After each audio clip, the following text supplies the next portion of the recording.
16 жылы премьерлік кепілдік фонд түздік. Мен мына губернатор болғанда, премьер болғанда қыдырып жүрдім. Айыл жерінде жақсы біздің ишкерлерде алардың проектісі бар, мүмкіншілігі бар, жасай тұрған идеясы бар.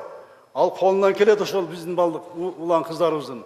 Бирок ошондой күрөсү жоқ койгонго. Мына кепилдик фонд түздүк 16 жылы гарантийный фонд.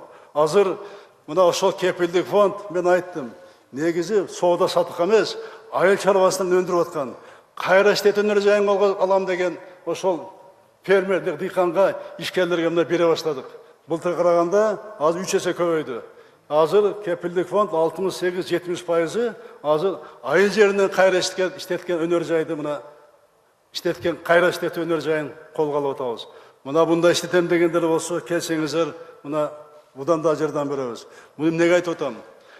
Мына айыл жериндеги мына бир нарынды алайын, нарынды эле айтып кетейин. Нарында мына 27 жыл болду. Айтып ата кайра иштетүү өнөр-жай. Нарында эмне бар? Нарында ет бар, süt бар, жүн бар, тери бар. Мына 4 продукция негизи. Айтып атабыз, кайра иштетилдиби? Иштетилген жок да. Мына ошону биз кайра иштетиши керек. Дыйкандын колунан süттү ар үйдөн сатып алыш керек.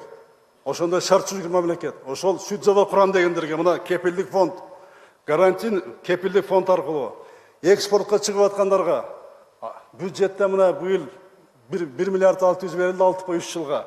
Адам дагы мына 16 жылдан бере баштадык. Россия Кыргыз фондун каражаты ошоко буруп атабыз. Мына ушундай Баткенде дагы, Таласта дагы, Оштун тоолуу райондорунда дагы мына ушул кайра иштетүүнү колго алабыз, иммиграция азаят.